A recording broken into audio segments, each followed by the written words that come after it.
Então agora chegou a hora de tratar do planejamento da conta. Essa é uma etapa que ela é crítica. Porque se eu estou falando de fazer atendimento de large account, eu preciso entender a peculiaridade dessas contas. E repara, toda essa etapa de planejamento que a gente fez até agora, ela serve para nos ajudar a direcionar os esforços na direção em que a gente tem a maior chance de sucesso. Ora, eu tenho um conjunto de large accounts no Brasil, na América Latina, no mundo, tanto faz. Se eu tentar atacar todos ao mesmo tempo, dificilmente eu vou conseguir fazer isso como se pressupõe fazer com large account, que é o quê? De forma contextualizada, personalizada e adaptada àquilo que é a, o modus operandi, o ethos e o jeito de funcionar da conta. E por que você faz isso? Você faz isso para aumentar as suas chances de conversão. Agora, repara, vamos falar aqui do planejamento da conta. Deixa eu mostrar o mapa mental para você. Então, a conta não é só um número fiscal, né? O Brasil é um CNPJ, na Europa chama NIF, por aí vai. Não é isso, né? Nessas estruturas empresariais maiores, você tem estruturas societárias mais complexas. Então, vamos pegar um exemplo do Brasil. Cosan, tá? Se você não conhece a Cosan, depois dá uma pesquisada. Na data que eu gravo esse vídeo. A Cosan é uma holding. Ou seja, a Cosan em si é uma empresa não operacional. Ela tem participações que permitem a ela influenciar na gestão de empresas como Raízen, que representa a marca Shell no Brasil, é uma enorme produtora de etanol, álcool e açúcar. A Moove, que é uma distribuidora multinacional de lubrificantes, tem presença no Brasil, nos Estados Unidos, na Europa. A Rumo Logística, ela tem interesses privados, empresas privadas de gás, né? A Compass Gás, a Comgás, Companhia de Gás de São Paulo, a, a empresa de terrenos agrícolas, né? De terras agrícolas. Ela tem uma participação minoritária na Vale. Então, isso aqui é a Cosan. A Cosan é uma empresa pequena. A Cosan em si, né? Ela tem participações bilionárias, mas ela em si é uma empresa pequena.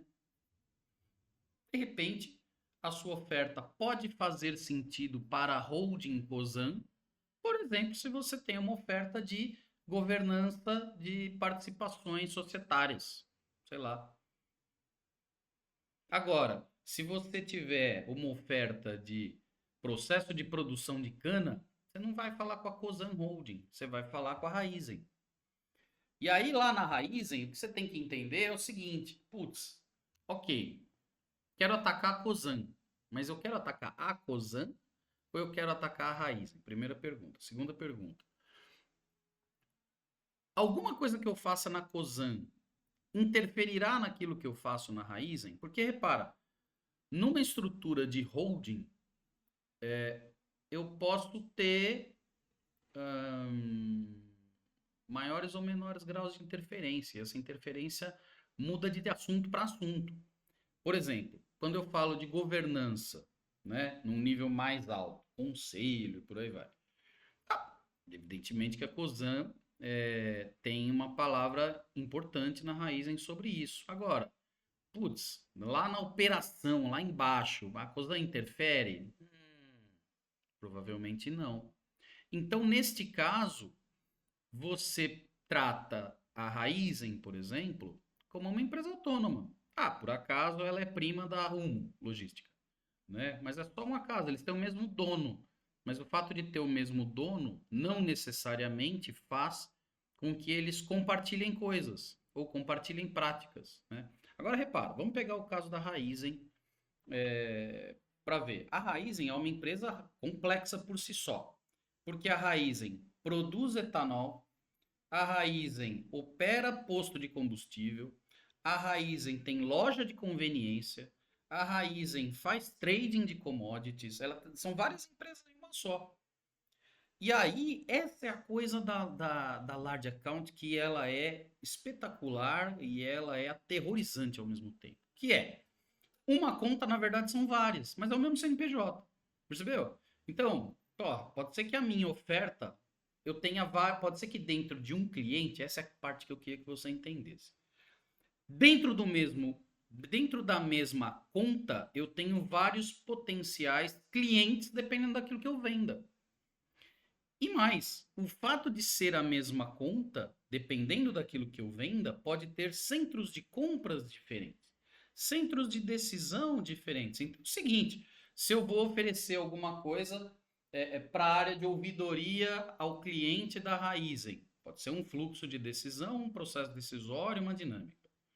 Se eu for lá para compliance na área de trading, pode ser outro processo, outro dinheiro, outro budget, outra coisa. Então, a estrutura empresarial no nível mais alto, né? Se você tiver informação interna, melhor. Se você não tiver, estudar a informação pública disponível sobre a conta vai te dar algumas ideias sobre quem são os seus potenciais clientes dentro da conta. E você, usualmente, vai ter mais de um. E aí você deve atacar esses clientes também de forma individualizada, porque eles têm problemas diferentes. Então a conta não é só um número fiscal. E isso vai te permitir perceber como é que a sua oferta encaixa naquela conta. Tá certo? Muito bem. Dentro deste encaixe de quem são os clientes, e aí imagina que esse cliente dentro da conta é meio que uma pessoa jurídica também, apesar dele na média não ter um CNPJ separado, né, um NIF separado. Quem são os interlocutores lá? Porque no final do dia você sempre vende pra gente, tá certo? Agora, gentes diferentes querem coisas diferentes e se movem por motivos diferentes. Seja numa visão de pessoa jurídica, seja numa visão de pessoa física. Então, de novo, eu identifiquei meus potenciais clientes dentro da conta. Agora, eu preciso qualificar quem são esses caras. Então, quem são os cargos desses caras, quem são os intervenientes desses caras, dentro das personas, que são as personas que a gente falou em outra aula, né? O BDM, TDM, o utilizador e por aí vai. Não necessariamente você vai ter todas essas respostas no começo, e não tem problema. Isso é o que a gente chama em marketing de progressive profiling, né? Então você vai fazendo o perfilamento progressivo da conta. À medida que você avança, você vai tendo mais informação, você vai descobrindo mais coisas, vai completando. Agora, é importante que seja a partir de uma base, não para partir do zero, para você não mandar um contato genérico do tipo Olá, senhor, né? Não, você vai falar Olá, Josédia, né? É isso que você vai fazer. E você já sabe quem é a Josédia, você já sabe qual é a posição dela, qual é a macro área de responsabilidade, que você vai fazer você vai buscar uma interação personalizada com essa pessoa. Muito bem. Por fim, e não menos importante para a gente fechar aqui, convém você fazer um esforço de entendimento a hora que você for para a conta, você definir o território lá. Mas às vezes a gente erra no território, né? Então, todo esse processo que a gente está falando aqui em planejamento, eles são tipo portões, né? São os gates para você errar menos. Você vai errar. Você vai fazer coisas que não deveriam ser feitas, você vai buscar contas que não era momento, tá tudo certo. O que a gente tem que fazer é tentar acertar mais do que errar, tá certo? Então, é importante você tentar entender qual é a dinâmica da conta, assim, qual que é o momento da conta.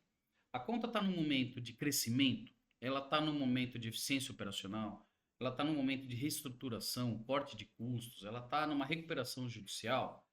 E repara, nenhuma dessas respostas é por si só fator de inclusão ou exclusão. Depende.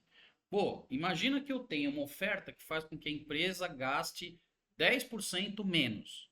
Se a empresa estiver num momento de eficiência operacional, ou de redução de custos, ou até numa recuperação judicial, pode ser que a minha oferta seja o que aquela empresa precisa naquele momento.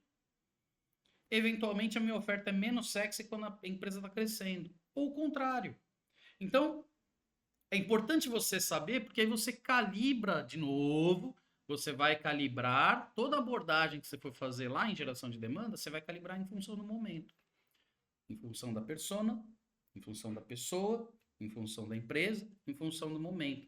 Por isso que fazer o trabalho com grandes contas, ele é desafiante. Você precisa de um bocado de informações para realmente fazer um trabalho de alfaiate. Você vai construir uma abordagem super personalizada, tá certo? É, por fim, não menos importante, seria excelente, sim, era o melhor dos mundos, se nessa etapa do planejamento você já conseguisse ter uma visão de como a empresa compra. Dá um exemplo. Existe uma conhecida empresa de telecomunicações no Brasil, que tem presença no mundo todo, e que ela é conhecida por ter uma barreira imensa à entrada de novos fornecedores, por causa do processo de habilitação de fornecedor dela. Pode demorar 6, 8 meses para você se cadastrar como fornecedor. Percebe? Você sabendo dessa informação, isso vai te direcionar a várias coisas. Primeiro lugar, cara, se demora tanto assim, só para eu me cadastrar, o que, que eu tenho que tentar fazer primeiro? Me cadastrar antes de começar a atuação comercial. Por quê? Porque em contas como essa é normal os executivos e as pessoas, né, tomarem decisões de compra baseados no critério interno. Ou seja, putz, cara, adorei sua oferta. Você já está cadastrado em compra? Você vai falar não.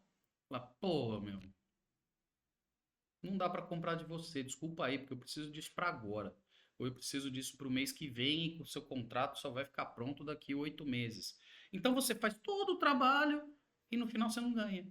Então, quanto mais cedo você souber como é que a empresa compra, como é que a empresa habilita fornecedor, como é que você se cadastra e tal, isso vai te ajudar a direcionar a sua estratégia para conta. Às vezes você tem que fazer isso antes de começar a atividade de geração de demanda, para não dar com os burros na água se a coisa funcionar bem, tá bom? Então, essa é a inteligência da conta que vai te preparar para a gente agora começar a tratar do assunto, que é o assunto que deixa todo mundo ansioso, normal, que é o assunto de geração de demanda. Então, nós vamos para lá.